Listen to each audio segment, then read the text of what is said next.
Hello, and welcome to the Cosmo Parenting Podcast, brought to you by the CMM Institute for Personal and Social Evolution. In this space, we invite you to see yourself as someone who is curious about and actively participating in creating your own meaning around parenting. Today, we are beginning a new month and a new theme, so this is our Appreciate episode, where we introduce the theme and offer questions to reflect on that help us appreciate where we are and where we've been. Let's begin.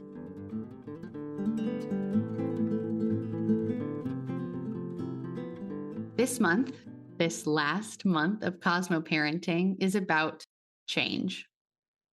Two truths about change that we want to highlight up front are change is necessary for growth and change is inevitable.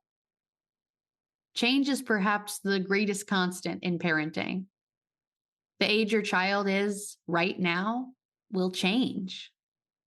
And with it, what they need from you and how you relate to each other and how you interact with them, all of this will change.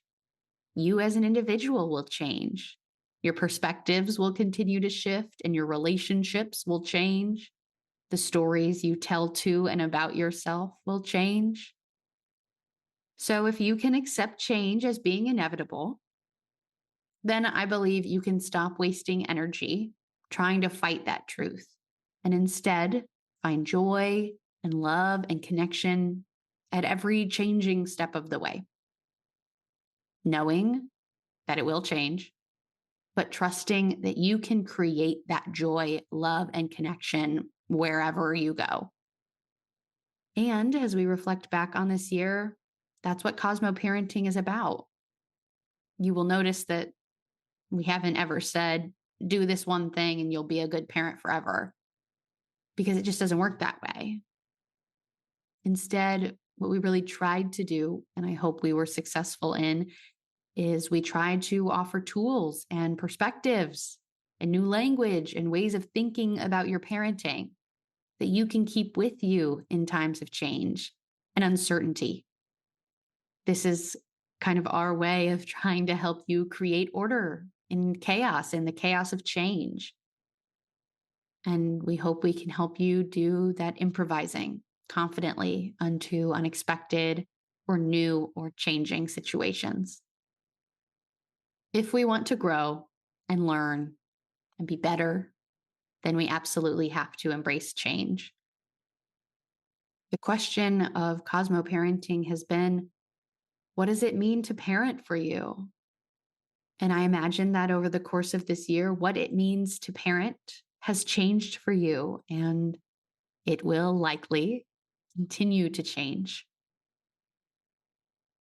We've explored so much about relationships this year.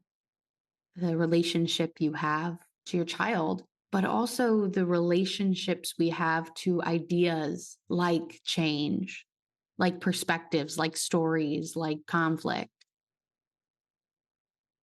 So as we wrap up this last first episode, I want to send you on your way the rest of this month with that at the forefront of your mind. That it's all about our relationships and that we have choices. We have choices about how we relate to things like change. So I hope you'll take that with you as we wrap up with these last couple episodes this month. And as we wrap up this episode, I'm going to offer you questions to reflect on for yourself. I'm going to ask the questions here, but you can also find them written in the show notes of this episode and in the Substack. First, what major and minor changes have you experienced in your life? Try to name as many as you can, just to take stock of the change that you've already lived through. Second, what kind of relationship do you hope your family can have to change? And third, how can you use everything we have learned so far to better navigate change? Okay, those are the questions I am leaving you with today. I invite you to spend some of your time after this episode ends and throughout your week reflecting on these questions and your responses to them. I also want to point you toward the additional resources we have available for free at www.cosmoactivities.com and encourage you to do some of that reflecting on the Cosmo Parenting Substack so you can be in dialogue with our community. Community can be a great constant as we navigate change. Thank you so much for joining us for this episode of the Cosmo Parenting Podcast. We're so grateful to be on this journey with you, and we will see you next week to hear a parenting story.